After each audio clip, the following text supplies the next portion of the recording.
우리들에게 주시는 하나님의 말씀 로마서 4장 1절에서 8절까지의 말씀입니다. 그런즉 육신으로 우리 조상인 아브라함이 무엇을 얻었다 하리요? 만일 아브라함이 행위로서 의롭다 하심을 받았으면 자랑할 것이 있으려니와 하나님 앞에서는 없느니라. 성경이 무엇을 말하느냐? 아브라함이 하나님을 믿음에 그것이 그에게 의로 여겨진 바 되었느니라.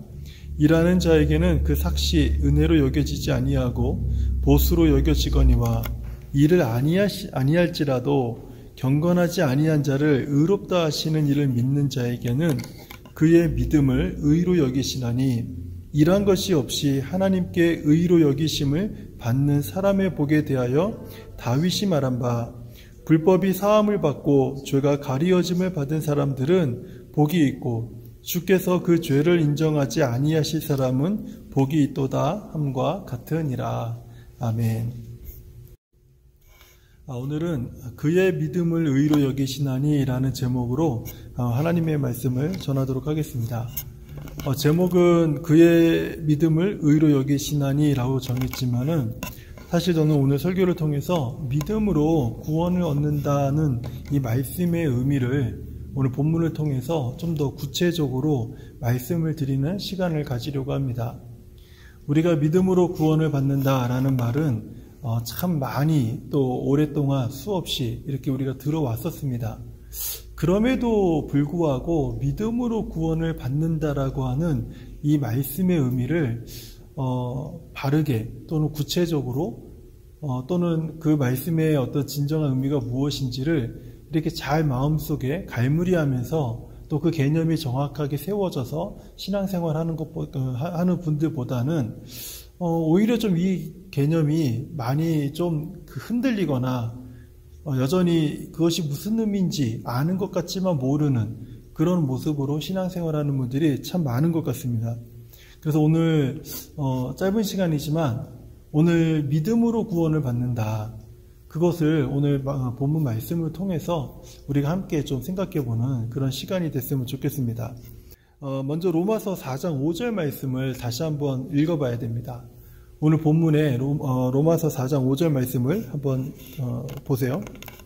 일을 아니할지라도 경건하지 아니한 자를 의롭다 하시는 이를 믿는 자에게는 그의 믿음을 의로 여기시나니. 우리가 가만히 이 말씀을 살펴보게 되면 이 말씀에서 의로 여겨지는 사람들, 여기서 말하는 의란 이미 3장에서 얘기했던 것처럼 하나님의 구원에 이를 만한 그런 의를 얘기하는 거겠죠. 이 말씀을 통해서 보면 어떤 사람이 구원에 이를 만한 그 의로움을 갖는 사람이다 이렇게 말씀하고 있습니까? 첫 번째로 보면요, 구원을 받는 사람은요, 일을 하지 않는 사람이다. 이렇게 이 말씀에서 이야기를 하고 있어요. 앞부분을 보면 일을 아니할지라도 어떤 일을 하지 않는다 할지라도 의롭게 되는 사람들이 있다라는 거예요. 그러니까 구원을 받는 사람은 어떤 사람이냐? 일을 하지 않는 사람입니다. 그 이유를 2절에서 말씀하고 있는데요. 아브라함이 행위로서 어떤 선한 행위로서 아니면 어떤 규칙을 지킴으로써 의롭다 하심을 받았다면 자랑할 것이 있다라는 겁니다. 그러니까 일을 한 사람들은요, 또는 어떤 규칙을 지키는 사람들은 어떤 선한 어떤 행동을 통해서 어떤 선과 자신의 의로움을 남에게 베푼 사람들은 자랑할 것이 있는 거예요. 다른 사람들에게 자기가 한 행동들에 대해서, 선한 마음에 대해서, 베푼 구제에 대해서 할 말이 있는 거죠. 하지만 아브라함에게는 그런 것을 자랑할 만한 행위가 전혀 없었다라고 이제 말씀을 하는 겁니다. 그러니까 아브라함이 구원을 얻을 만한 어떤 일도 하지 않았음에도 불구하고 하나님께서 아브라함을 의롭다 이렇게 말씀하신 거예요. 아브라함이 구원을 얻을 만한 의로움은 이 성경에서 어떻게 얻게 되었는지를 우리가 5절에서 확인할 수 있거든요. 그 5절을 보게 되면 구원받은 사람은 경건하지 아니한 자를 의롭게 하시는 하나님을 그냥 믿는 사람입니다. 어떠한 것도 하지 않고요. 그저 의롭지 않은 사람, 경건하지 않은 사람을 의롭다 이렇게 말씀하시는 그 하나님을 믿는 사람이 바로 구원받은 사람이다 이렇게 말씀을 하고 있는 거예요. 이것을 설명하고 있는 것이 3절의 말씀이에요.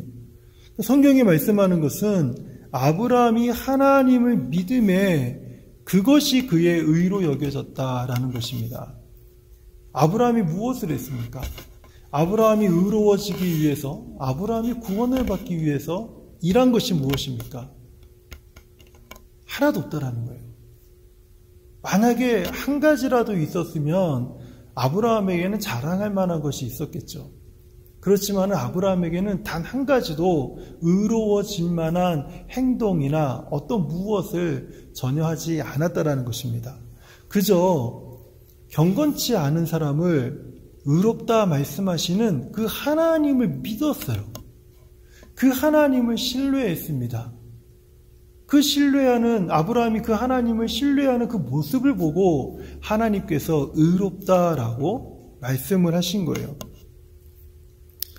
그러니까 아브라함은 믿음으로 의롭다라고 여김을 받게 되었다 이렇게 말씀을 하는 거죠.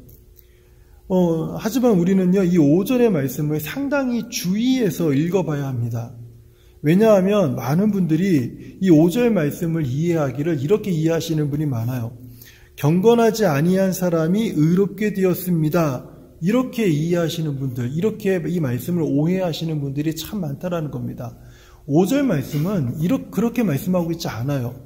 경건하지 아니한 사람이 이제 의롭게 되었습니다. 이렇게 말씀하고 있지 않다고요. 근데 그걸 그렇게 받아들이면 안 된다라는 거예요.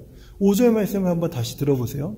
이를 아니할지라도 경건하지 아니한 자를 의롭다 하시는 이를 믿는 자에게는 그의 믿음을 의로 여기시나니, 여기가 중요한 부분입니다. 그의 믿음을 의로 여겨준다는 거예요. 이 말씀은 경건치 않은 자를 의롭다라고 말씀하신 하나님을 믿는 사람을 의로운 사람이다라고 하나님이 쳐준다라는 거예요. 그러니까 이 말씀은요, 의로우면서도 동시에 그 하나님을 믿는 믿음으로 의로워진 사람들은 의로우면서도 동시에 죄로 물들어 있는 사람들이다. 이것을 포함하고 있는 뜻입니다. 우리가 의롭다고 여겨질 때에도 여전히 우리는 불의한 사람들이다라는 말씀을 포함하고 있다는 뜻이에요. 즉 의롭다라고는 판정은 받았지만 의로운 사람은 아니라는 거예요. 의롭다라는 판정을 받았습니다. 당신은 하나님을 믿기 때문에 의롭습니다 라는 판정을 땅땅땅 받았습니다. 그런데 의로운 사람은 아니라는 거예요. 이것이 바로 그의 믿음을 의로 여기시나니 라는 뜻입니다. 많은 분들이 믿음으로 구원을 받는다라는 이 말씀에서 굉장히 많은 오해가 있는 것이 무엇인가 하면 믿음으로 구원을 받았기 때문에 우리가 이제 의로운 사람이 되었다 이렇게 생각하는 분들이 참 많다라는 거예요. 우리는 믿음으로 구원을 받은 것은 맞습니다. 믿음으로 의로워진 것도 맞습니다. 그렇지만 내가 의로운 사람이 된 것이 아니라는 거예요. 의롭다 여김을 받은 사람이 되었다라는 것이죠. 그래서 하나님이 의롭다 여기시기 때문에 구원에 이를 만한 자격을 갖추게 되었다라는 뜻입니다. 하지만 의로운 하나님의 인정하실 만한 의로운 삶의 모습은 우리에게 없다라는 거예요. 그렇기 때문에 많은 분들이 믿음으로 구원받습니다라는 이 말씀 속에서 굉장히 크게 혼동이 되는 게 무엇이냐면 믿음으로 구원받았으면 내 삶도 의로워져야 되는 거 아닙니까? 내 삶도 하나님이 인정할 만큼의 성숙한 인격과 도덕적인 삶이 뒤따라와야 되는 것 아닙니까? 이렇게 말씀하시는 분들이 의외로 많습니다. 누가 이렇게 말씀합니까? 교회 안에서 믿음으로 의롭다함을 얻지 못한 사람들이 이런 말을 많이 해요. 우리가 예수님을 믿으면서 최소한 이런 삶을 살아야 되지 않겠습니까? 라고 이야기합니다. 그리고 또 누가 이런 말을 하냐면 믿지 않는 사람들이 교회 성도들을 향해서 이렇게 말을 합니다. 어떻게 교회에서 교회를, 하나님을 믿는다는 사람들이 그런 행동을 할 수 있습니까? 라고 하는 그런 질문들을 많이 해요. 그런데 이 모든 사람들은요, 믿음으로 의로워진다라고 하는 이 하나님의 말씀을 잘못 오해하고 있는 거예요. 하나님은 성경에서 단 한 번도 우리의 의로운 행위로 우리가 구원에 이를 수 있다라고 말한 적이 없습니다. 그래서 어떠한 사람은 의롭다, 어떤 사람은 의롭지 않다.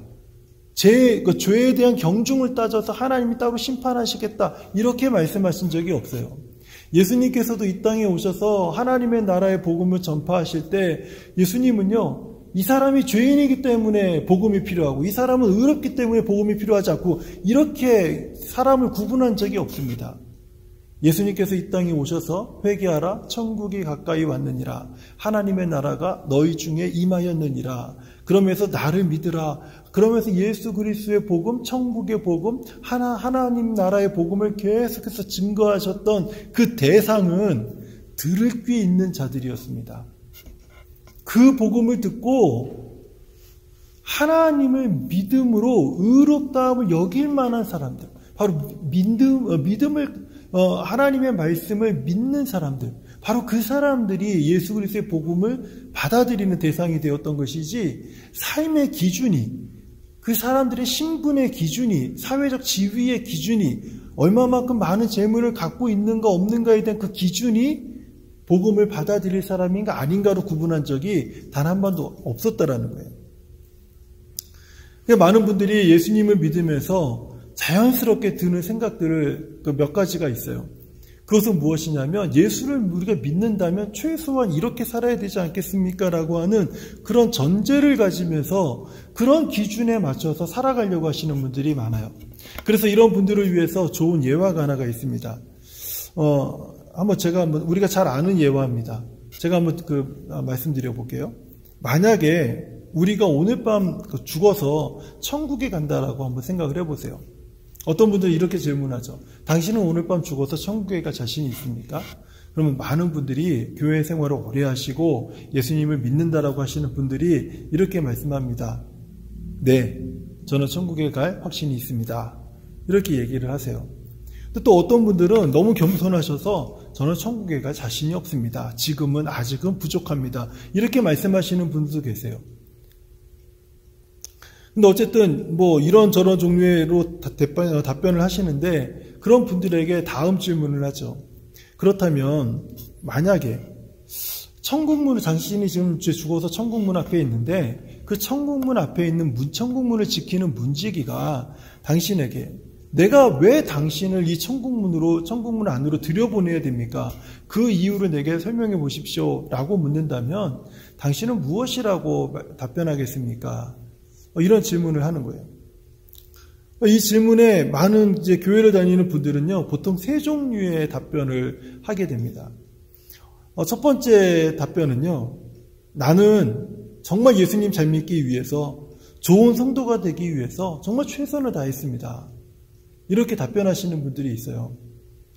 이것은요, 내가 성도로서 내가 예수님을 믿기로 했다면, 그리고 내가 예수님을 믿는 사람으로서 난 많은 선한 행위들을 해야 된다. 그리고 나는 많은 선한 행위를 했기 때문에 나는 천국에 들어갈 자격이 있습니다. 이렇게 답변하는 것과 같다라는 거예요. 근데 본인이 어떠한 의도로 대답을 했던 간에 이것은 행위로 내가 구원을 얻을 만한 자격이 있는 것 같습니다. 이렇게 말하는 것과 똑같은 얘기라는 것입니다. 우리가 예수님을 믿으면서 자꾸 무엇인가 하나님 앞에서 인정받을 만한 자꾸 어떤 행위들을 하려고 하는 사람들이 있다면 바로 여기 이 부류에 속하는 사람들이에요. 두 번째로 답변하는 사람들이 있습니다. 나는 하나님을 믿습니다. 그리고 그분의 뜻을 행하기 위해서 저는 정말 열심히 노력을 했습니다. 이분은 앞에 분보다 좀 더 뭔가 더 신앙적이고 더 성경적인 것 같은 답변을 하고 있어요. 하지만 이분의 이야기는 어떤 얘기냐면, 나는 믿음으로 선한 행동과 그리고 하나님의 말씀의 삶에 막 순종을 했다. 이렇게 답변하는 것과 같아요. 이 또한 본인이 어떠한 의도로 대답을 했던지 간에요, 나는 믿음 위에 선한 행위를 나는 더해서 구원 얻을 만한 자격이 있습니다라고 말하는 사람과 같다라는 거예요. 내가 예수를 믿음으로 인해서 믿음으로 구원은 받았지만 그렇지만 그 위에 자꾸 나의 선한 그 공덕을 쌓는 거예요. 선한 일들을 자꾸 쌓아 나가는 거죠. 그래야지 그 믿음이 내 믿음이 증명이 된다라고 생각하시는 분들인 거예요. 믿음 위에 행위를 쌓는 사람들, 믿음 위에 행위를 더하는 사람들, 바로 이런 부류의 사람들을 이야기하는 것이죠. 이런 분들은 문제가 뭐냐면 쉽게 다른 사람을 용납하지 못합니다. 왜냐하면 믿는 것까지는 다 똑같은데 믿는 사람들의 삶의 기준이 최소한 이만큼은 돼야 돼. 자기들이 생각하는 기준이 있는 거예요. 그만한 기준을 도달하지 못하면 과연 저 사람이 예수 믿는 사람 맞나? 이런 의심이나 또는 그런 비판을 하게 되는 것이죠. 믿음 위에 행위를 더하는 사람들이죠. 세 번째 답변을 하는 사람들이 있는데요. 나는 내 마음을 다해서 하나님을 믿었습니다. 그래서 나는 천국에 들어갈 자격이 있습니다. 이렇게 답변하는 분들입니다. 이것은요, 상당히 앞에 두 답변보다도 더 성경적인 것처럼 들립니다. 그런데요, 이 답변은요, 우리가 믿는 그 믿음을 하나의 행위로 보는 거예요. 내가 믿는 것 그 자체가 내가 구원을 얻을 만한 행위로 이해를 하고 있는 분들이에요. 그러니까 언뜻 들어보면 굉장히 성경적인 것 같죠? 그런데 이런 분들은요, 본인이 어떠한 의도로 대답했던지 간에 그 믿음이 행위가 되어서 믿음의 행위로 구원을 받는다라는 생각을 가지신 분들이에요. 이 말씀이 조금 약간 헷갈리게 들리실 수 있는 분이 있습니다. 그런데 굉장히 중요해요. 내가 지금 믿고 있는 믿음이 하나님 앞에 의롭다함을 받을 만한 믿음이 아니고 그것이 마치 믿음이 하나의 행위처럼 드러나는 거예요. 행위처럼. 그래서 어떤 분들은 믿음으로 헌신하고 믿음으로 봉사하고 믿음으로 충성하고 믿음으로 온갖 것들을 다 했는데 교회가 그것을 인정하지 않아요. 그러면 마음에 상처를 받는 겁니다. 그게 결국 행위가 되는 거예요. 믿음으로 한다라고 말은 했지만은 결국에는 그것이 나의 하나의 행위적 의로움이 되어지는 것이죠. 이런 분들은 신앙생활하면서요, 이런 세 종류의 분들은요, 신앙생활하면서 공통적인 특징이 있습니다. 항상 구원의 확신을 가지지 못해요. 내가 받은 구원에 대해서 자신이 없습니다. 불안해요. 그렇기 때문에 자꾸 뭔가를 채워야 됩니다. 그래서 이런 분들은요, 엄밀히 얘기하면 당신은 오늘 당장 죽는다면 천국에 갈 자신이 있습니까? 그럼 답변을 못해요. 왜 답변을 못하는지 아세요? 확신이 없기 때문에 그래요. 왜냐하면 내가 생각하고 있는 믿음, 내가 따르고 있는 그 믿음에 결핍이 있기 때문에 그렇습니다. 그 믿음이 온전하지 않기 때문에 그래요. 내가 정말 예수님을 믿고 있는가? 내가 정말 예수님을 믿는다면 지금 내 모습 이대로, 내 모습 이대로를 봤을 때 이게 예수님 믿는 모습이라고 할 수 있는가? 이런 생각을 갖게 된다는 것이죠. 제가 한 가지 더 좋은 예를 한번 들어보겠습니다. 제가 몇 주 전에 주일날 설교하는 과정 속에서 몇몇의 성경에서 소개되고 있는 인물들을 말씀드린 적이 있어요. 그 중에 한 사람이 현장에서 음행하다 잡혀온 여인이었습니다. 예수님께서 그 여인에게 마지막으로 하신 말씀이 이거였죠. 나도 너를 정죄하지 아니하노니 가서 다시는 죄를 범하지 말라. 그리고 성경의 스토리는 거기서 끝납니다. 자, 그러면 성도님들은 그 이 말씀을 읽고 나서 여러분들이 쓰고 있는 그 이후의 내용 스토리를, 여러분들의 마음속에 담고 있는 그 이후의 스토리는 무엇입니까? 그 여인이 회개하고 이제는 예수님 믿어서 거룩하고 순결한 삶을 살았겠지? 이런 스토리를 혹시 마음속에 간직하고 계신가요? 그럴 수도 있겠죠. 하지만은 이 여인보다 훨씬 더 도덕적이고 훨씬 더 윤리적이고요. 그리고 훨씬 더 종교적이고 사회적 지위도 높고요. 권한도 있고요. 그리고 많은 사람들에게 하나님의 말씀을 가르치는 사람일지라도 놀라운 사실은 다들 불완전한 믿음을 갖고 있었다는 거예요. 그들이 하나님을 믿는다라고 하는 믿음의 고백이 다 불완전했다는 것입니다. 다윗을 보세요. 다윗이 얼마나 대단한 사람입니까? 그런데 다윗은요, 한 가정을 파탄시켰죠. 강간을 했죠. 살인을 저질렀어요. 사실 현장에서 음행하다 잡힌 여인과 그 다윗을 비교할 때 뭐 다를 바가 뭐가 있습니까? 근데 우리는 다윗은 그렇게 생각하지 않아요. 많은 분들이 우리들이 구원을 얻기 위해서 나의 믿음은 충분한가에 대한 고민들을 참 많이 하십니다. 근데 그것이 다 믿음을 무엇으로 이해하고 있냐면 행위로 이해하고 있기 때문에 그래요. 그렇기 때문에 과연 나의 믿음은 충분한가? 나의 믿음은 충분한가? 아니면 나의 믿음에 결핍이 있는가? 이런 고민들이 멈추지 못하는 거예요. 그래서 열심히 주를 섬기는 것 같은데도 어느 순간 보면 불안해하고 있지 않으세요? 어느 순간이면 막 근심이 쌓여 있지 않으세요? 어떨 때는 막 자신감이 막 결여되어 있지 않습니까? 때로는 내가 뭔가 좀 잘하고 있는 것 같은 막 영적인 교만감이 막 쌓여가고 있지 않습니까? 사람들에게 막 자꾸 자신의 영적인 충만함과 이런 것을 막 드러내고 싶지 않으세요? 다른 사람의 시선을 의식하면서 신앙생활하고 있지 않습니까? 자신의 부족한 삶, 결핍된 삶을 스스로 해결해 보려고 막 무엇인가 열심히 노력하고 또 막 그런 열심히 노력하거나 또는 그것이 안 되니까 아무리 노력해도 안 되니까 자포자기하는 그런 신앙생활의 모습을 막 극단적인 뭐 양극 완전히 이쪽은 뭐 교만해지고 이쪽은 막 자포자기하는 그런 극단적인 신앙생활을 하고 있지 않냐는 거예요. 이런 분들은요 결국 믿는 자나 믿지 않는 자들 모두에게 하나님의 영광스러운 그 형상, 예수 그리스도를 닮아가는 그 예수의 형상의 빛을 사람들에게 비춰주지 못해요. 그래서 많은 사람들이 손가락질하고 많은 사람들이 비난하면서 어떻게 예수님 믿는 사람이 그럴 수 있습니까? 라는 소리를 듣게 되는 많은 부류의 사람들이 여기에 속할 수가 있습니다. 만약에요, 믿음이 순종이다.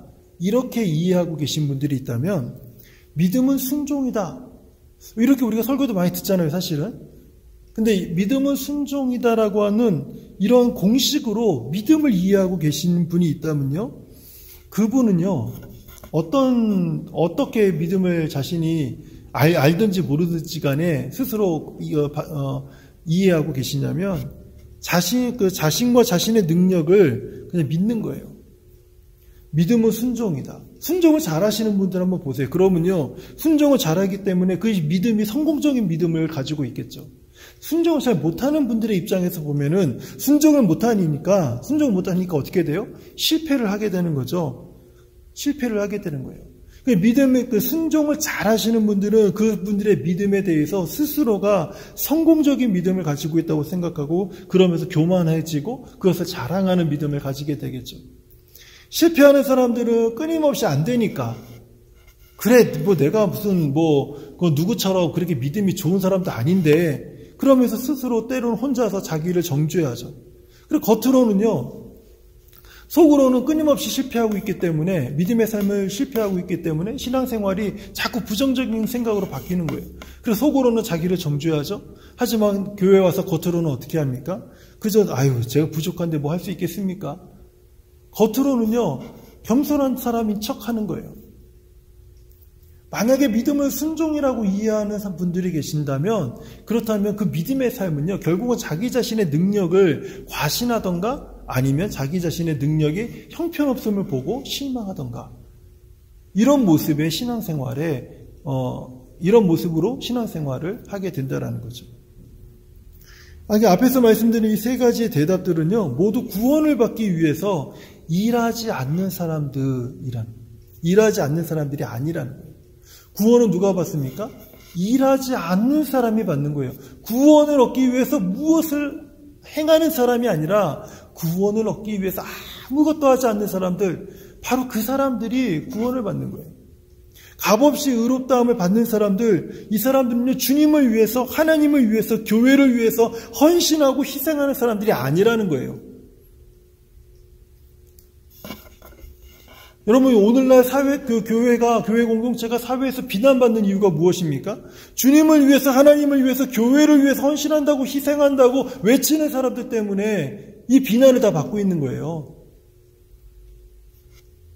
성도는요, 하나님의 말씀에 순종하기를 멈추는 사람이 아닙니다. 하나님의 말씀에 순종하기를 멈추는 것이 아니라 내가 구원받기 위한 순종을 그만두는 사람들이에요. 하나님의 말씀에 순종하는 사람들은 그 말씀에 순종함으로 주님을 알아가서 그들은 주님을 배워가고 그 어떻게 하면 우리가 구원에 이르는지 하나님의 의로움의 영광의 빛을 세상에 발산하는지를 그들은 배우게 돼요. 그래서 제가 앞에 말씀드린 그런 행동이나 말이나 모습들을 가지지 않아요. 그런데 자꾸 어떻게 이해하든 상관없습니다. 구원받기 위해서, 내가 예수를 믿기 때문에 내가 주를 위해서, 하나님을 위해서, 교회를 위해서 자꾸 무엇인가 희생하고 헌신하고 노력하려고 하는 사람들, 그것을 순종이라고 생각하는 사람들, 그 순종을 그만둬야 돼요.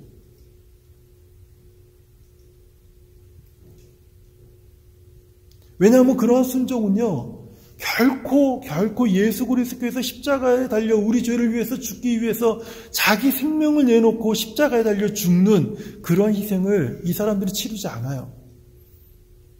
하지만 하나님의 말씀에 그냥 온전히 순종하려고 하는 사람들은요, 예수께서 십자가의 길을 가셨던 것처럼 자기 십자가를 지고 주님을 따라가는 사람들이에요. 굉장히 중요한 차이가 있습니다. 후자는요, 구원을 받기 위해서 자꾸 무엇인가 순종해야 된다고 생각하는 사람들이에요. 내가 무엇인가 자꾸 행동이든 헌금이든 무슨 재능 기부든 뭐든지 간에 자꾸 하면 할수록 나의 믿음이 돋보인다라고 생각하는 사람들. 그 사람들은 그 순종을 멈춰야 됩니다. 그것은 하나님의 영광을 드러내는 것이 아니라 자기의 의의를 과신하는 그런 행동이라는 거예요. 값없이 의롭다함을 얻는 사람들은 누구입니까? 그저 경건하지 않은 나를 의롭다고 하시는 그 하나님을 신뢰하는 사람들이에요. 여러분, 우리가 어떻게 의롭다함을 얻습니까? 오늘 로마서 4장 5절에서 일을 안 할지라도 경건하지 않은 자를 의롭다 하신 이를 믿는 사람, 그냥 그 하나님을 믿는 사람들, 하나님은 그 사람의 믿음을 보시고 그를 의롭다라고 하시는 거예요. 그가 무엇을 했는데요? 아무것도 하지 않았죠. 근데 그 믿음을 보시고 하나님은 의롭다고 하신 거예요. 오늘 본문 6절에서 8절 말씀을 보세요. 일한 것이 없이 하나님께 의로 여기심을 받은 사람의 복에 대해서, 아무 일한 것이 없는데 하나님이 의롭다라고 인정하는 사람들이 있어요. 그런 사람들이 받는 복에 대해서 다윗이 말을 했습니다. 이것은 시편 32편 1절과 2절의 말씀을 인용한 것인데요. 한번 들어보세요. 다윗이 말한 바, 불법이 사함을 받고 죄가 가리워짐을 받는 사람들은 복이 있다. 주께서 그 죄를 인정하지 아니하실 사람은 복이 있다. 죄가 있는데 죄가 없다고 하는 거예요. 불법을 행했는데 그것을 가리워 주시는 거예요. 내가 죄를 지었는데 내가 죄인임을 아는데 그 죄를 인정해 주지 않는 거예요. 이렇게 죄의 가리움을 받고 죄를 인정받지 않는 사람들, 그 사람들이 복이 있다는 거예요. 한번 이 말씀을요, 잘 우리가 읽어보셔야 돼요. 이 말씀은요, 범죄하지 않는 사람들, 순종하여 죄를 짓지 않는 사람들이 복이 있다, 이렇게 말씀하고 있는 것이 아니에요. 근데 우리는 예수를 믿으면서 우리는 구원을 받았다 하면서 우리들의 머릿속에 무엇이 있습니까? 범죄하지 않는 사람들이 복이 있고 순종하여 죄를 짓지 않는 사람들이 복이 있습니다라고 우리는 이런 인식을 갖고 있단 말이죠. 그런데 성경은 그렇게 말하고 있지가 않아요. 오히려 불법의 사함을 받고 죄가 가리워짐을 받는 사람이 복이 있고 그 죄를 인정받지 않는 사람들이 복이 있다라고 성경이 말을 하고 있는 거예요. 되게 놀랍지 않습니까? 우리들이 구원을 믿음으로 받는다고 생각하면서도 우리는 자꾸 그 믿음을 행위로 이해하고 있기 때문에 자꾸 우리가 믿음으로 구원받지만은 이 정도는 해야지라는 생각이 끊임없이 우리를 지배하고 있는 거예요. 그 사람들은 하나님 앞에서 의롭다 하심을 받지 못한다라는 거예요. 누가 받습니까? 누가 하나님 앞에서 의롭다 하심을 받습니까?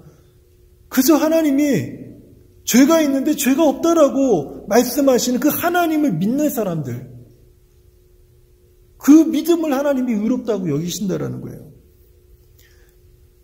이것을 지금 다윗이 말한 이유가 있어요. 다윗이 어떤 사람입니까? 엄청 대단한 사람 아닙니까? 이스라엘의 위대한 왕이 아닙니까? 그럼에도 불구하고 다윗은 자기가 범죄자라는 것을 알고 있었습니다. 자기가 죄인이라는 것을 알았지만 하나님께서 나의 죄를 인정하지 아니하실 사람, 하나님께서 나의 죄를 인정하지 않는다라는 것을 알았기 때문에, 내가 그런 사람이기 때문에 내가 복받은 사람이라는 거예요. 자기 스스로 그 문제를 해결할 수 없었기 때문에.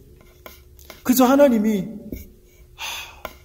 죄는 있지만 죄가 없다라고 인정해 줄 사람이 자신이라는 것을 알았기 때문에 그 자체만으로 복이 되었다라는 거예요. 그 본문에서 말씀하시는 이 구원받는 믿음이라는 것은요, 우리가 어떤 하나님의 말씀에 순종함으로 얻어지는 것이 아니라, 우리가 어떤 하나님의 말씀에 그냥 믿음으로 순종합니다라고 해서 얻어지는 것이 아니라, 경건하지 않는 자를 의롭다고 하시는 이 하나님의 약속을 신뢰하는 겁니다. 여러분, 이 말씀을 믿으실 수 있습니까? 이런 하나님을 신뢰할 수 있습니까? 만약에 우리가 이런 하나님을 신뢰한다면 그 신뢰감이 우리를 의롭게 한다는 거예요. 제가 이것에 대한 구체적인 예를 조금 더 들어보겠습니다. 로마서 4장에서 언급되고 있는 아브라함의 4장에서는 아브라함의 믿음이 언급되고 있는데 그 아브라함의 믿음을 통해서 조금 더 구체적으로 한번 제가 설명해 보도록 할게요. 첫 번째로 아브라함의 믿음은요, 하나님의 말씀을 그대로 믿는 그 믿음이었어요. 하나님의 말씀을, 하나님이 말씀하시면 그 말씀을요, 그대로 그냥 믿는 거예요. 그 그대로 믿는 그 믿음을 하나님이 의롭다라고 말씀하신 거예요. 로마서 4장 21절을 보면 약속하신 그것을 또한 능히 이루실 줄을 확신하였으니, 아브라함이 가진 그 말씀에 대한 신뢰는요, 자신의 어떤 감정이나 어떤 평판보다도 그 말씀에 대한 신뢰가 더 높았습니다. 약속의 말씀이 자신의 상식과 경험에 상반된다 할지라도 의심하지 않고 그냥 그 하나님의 약속을 신뢰했다라는 거예요. 이게 믿음이에요. 성경에 기록되어 있는 하나님의 말씀이 내가 가지고 있는 경험이나 내가 가지고 있는 논리나 지식이나 어떤 상식에 위반된다 할지라도 그 말씀이 오늘 내게 하나님이 말씀하시면 그것을 내가 믿는 거예요.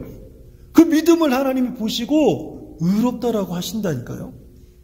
두 번째로 아브라함이 가지고 있는 믿음은요, 하나님에 관한 모든 것을 믿는 믿음이었어요. 그 약속하신 말씀을 주시면서 약속하신 분이 누구세요? 하나님이세요. 그 하나님에 대한 모든 것을 다 그대로 믿는 믿음이 아브라함의 믿음이었어요. 제가 지난주에 하나님의 영광 이야기를 통해서 하나님만이 가지고 계신 그 독특하고 탁월하고 위대한 영광이 있다고 말씀을 드렸죠. 그것이 제가 이렇게 공유적 속성, 비공유적 속성을 들어가면서 그 모든 것을 말씀드리지 않았습니까? 그 하나님을 그대로 믿는 거예요. 로마서 4장 19절과 21절 말씀을 들어보세요. 그가 100세나 되어 자기 몸이 죽은 것 같고 사라의 태가 죽은 것 같음을 알고도 믿음이 약하여 지지 아니하고 믿음이 없어 하나님의 약속을 의심하지 않고 믿음으로 견고해져서 하나님께 영광을 돌리며 약속하신 그것을 또한 능히 이루실 줄을 확신하였으니, 자기 나이가 100세가 되었습니다. 아내 사라는요, 이게 여자로서는 이제 아이를 임신할 수 있는 그런 상황이 아니에요. 경수가 끊어졌다고요. 여자가 이제 더 이상 아이를 가질 수 있는 몸의 상태가 지나버렸다라는 거예요. 그런데 하나님의 약속이 무엇입니까? 네가 몇 년에 아들을 가지게 될 것이다. 이게 말이 됩니까? 아브라함은 이 약속의 말씀을 들었는데 아브라함의 눈에는요, 이 약속은 불가능한 것이에요. 이 약속은 이행될 수 없다는 사실을 이제 뻔히 알고 있었습니다. 그런데 아브라함은 그 하나님의 약속을 의심하지 않았고 하나님께 감사와 영광을 돌렸고 오히려 하나님께서 약속하신 그것을 하나님이시기 때문에 능히 이루실 것이다 믿었어요. 그 믿음을 하나님이 보시고 의롭다라고 말씀하신 거라니까요. 쉽게 말씀드리면 아브라함은 성경에서 말씀하신 하나님의 그 모든 것을 다 신뢰했습니다. 그리고 하나님께서 말씀하시면 그 말씀을 그대로 다 믿었어요. 어느 정도로 믿었는지 아세요? 하나님께서 100세에 얻은 아들 이삭을요 모리아산에 가서 번제물로 바치라라고 했어요. 아브라함 그 말씀을 듣자마자 그 다음날 아침에 일찍 이삭을 데리고 산미길을 걸어가서 그리고 산에 올라가서 이삭을 정말 죽이려고 했습니다. 어떻게 보면 미친 사람 아닙니까? 아무리 하나님이어도 그렇죠. 그래도 주신 아들인데 얼마나 귀한 아들이에요. 그런데 그 아들을요 하나님이 죽여서 번제로 바치래요. 불살라서 하나님 앞에 제사의 제물로 드리래요. 근데 히브리서의 말씀을 보니까 아브라함이 정말로 이삭을 죽이려고 했어요. 칼로 내리칠 때 하나님께서 아브라함아 이제야 네가 나를 경유하는 줄 알았노라. 네 아들 이삭에게 손을 대지 마라. 이렇게 말씀하시죠. 그건 창세기의 말씀이에요. 하지만 히브리서의 말씀에는 이렇게 해석을 하고 있어요. 그 상황을. 아브라함이 자기 아들을 죽이면 하나님께서 죽은 자 가운데서 자기 아들을 능히 살리실 줄 믿고 죽인 거예요. 이 믿음을 보고 하나님이 아브라함을 의롭다라고 여기신 거라고요. 아브라함은요 하나님이 말씀하신 내용을 그대로 믿었습니다. 그리고 그 말씀하신 하나님을 하나님에 대한 모든 것을 그대로 다 믿었습니다. 그 믿음을요 의롭다라고 말씀하신 거예요. 믿음으로 의롭다라고 여김을 받는 것은요 성경에서 예수께서 십자가에서 죽으시고 부활하신 것을 믿으면 죄 용서받고 의로워져서 하나님의 자녀가 됩니다. 이 성경의 말씀을 우리가 그냥 믿지 않아요? 그럼 그 믿음이 구원에 이르는 의가 되는 거예요. 한번 제가 물어볼게요. 여러분 예수 그리스도께서 여러분의 죄를 위해서 십자가에 죽으시고 무덤에 갇히셔서 3일 만에 부활하시고 다시 오실 예수 그리스도라는 것을 믿으십니까? 그것을 믿는다면 그것을 믿기 위해서 여러분이 하신 일이 무엇입니까? 아무것도 없어요. 그런데 하나님은요 그 믿는 그 믿음을 보시고 우리를 의롭게 여기시고 하나님의 자녀가 되시고 하나님의 나라의 시민권을 허락하시고 하나님이 주시는 놀라운 그 모든 하나님이 가지고 계신 그 놀라운 기업들을요 그 자녀들에게 다 주시겠다고 약속하신 거예요. 이 약속을 믿으십니까? 좀 상당히 도전이 되지 않아요? 믿음으로 구원받는다라고 하는 의미가 좀 우리가 알고 있었던 것과 똑같은 거라면, 지금 말씀드린 것과 똑같은 것이라면 감사한 일이에요. 그런데 지금 제가 말씀드린 것과 좀 다른 것이라면 상당히 도전이 될 것이라고 저는 생각이 들어요. 좀 더 쉽게 한번 말씀드려볼까요? 이제 모든 설교들을 정리하면서 성경에서 내 상황에 대해서, 내가 성경을 읽는 중에 내 상황에 대해서 염려하지 말아라 이렇게 말씀했는데, 그 염려하지 말아라 라고 하는 말씀을 믿고 염려하지 않으면 그 믿음을 보시고 하나님이 나를 의롭다라고 여기신다니까요. 두려워하지 말아라 라는 말씀을 내가 읽었는데 그 말씀을 읽고 내 상황에 맞춰서 두려워하지 않으면 그 믿음이 의가 된다니까요. 죄에서 용서받고 모든 정죄에서 해방되었다 라는 말씀을 믿고 내가 그리스도 안에서 모든 죄에서 자유함을 누리면 그 믿음이 의로움이 된다고요.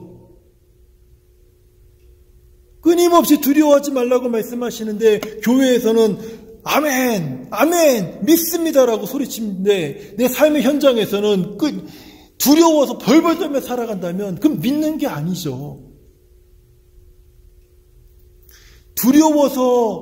두려워하는 이런 경우에는 두려워하는 그 행동 때문에 책망받는 것이 아니라 하나님의 약속의 말씀을 믿지 못하는 그 불신앙 때문에 책망을 받게 된다는 거예요. 그러므로 우리는요, 구원에 이를 만한, 우리가 구원을 받을 만한 그 어떤 행위로도 우리는 구원을 받을 수 없다라는 것을 우리는 기억해야 됩니다. 그럼 목사님, 도대체 그런 믿음은 어떻게 주어집니까? 굉장히 중요한 질문이에요. 목사님 말씀을 가만히 듣다 보니까 제 믿음은 그런 믿음이 아닌 것 같은데 저도 그런 믿음을 좀 가지고 싶습니다. 근데 그런 믿음을 어떻게 하면 내게 주어집니까? 어떻게 하면 나도 그런 믿음을 가질 수 있습니까? 이렇게 한번 손을 한번 내밀어 보세요. 이렇게 한번 손을 한번 내밀어 보세요. 이렇게 손을 내밀면요, 보이시죠? 이 내민 손이 우리의 믿음이라고 생각을 해보십시오. 이 손에 하나님이 은혜로 믿음을 선물로 주시는 거예요. 그래서 믿음은요, 우리 안에서 솟아나는 것이 아닙니다. 하나님으로부터 주어지는 거예요. 그래서 그것을 은혜라고 합니다. 이 세상에 있는 모든 사람들에게 주어지는 하나님의 은혜가 아니에요. 특별히 하나님이 사랑하셔서, 하나님이 선택하셔서, 하나님이 구원에 이를 수 있는 그 믿음을 은혜로 주신 자들, 그 자들이 그 믿음을 가지고 하나님을 믿고 하나님의 약속의 말씀을 믿고 의로워지는 거예요. 저는 오늘 우리 구원에 이르는 믿음의 가장 기본적인 개념을 말씀을 드렸습니다. 이제는 제가 다음 주에 우리가 구원을 위해서 어떤 노력도 없이 값없이 어떻게 이렇게 구원을 받게 되었습니까? 이런 질문이 자연스럽게 나올 수가 있어요. 정말 우리는 믿음으로 구원을 받는 것일까요? 엄밀히 얘기하면 아니에요. 엄밀히 얘기하면 헷갈릴 수 있겠지만은 행위로 구원받는 겁니다. 그런데 우리의 행위가 아니에요. 예수님이 우리가 해야 될 모든 행위, 예수님이 대신하신 거예요. 그래서 우리가 어떤 행위도 할 필요가 없는 거예요. 예수님이 우리를 위해서 치러주신 행위가 있어요. 예수님의 행위를 우리가 믿음으로 구원에 이르게 됩니다.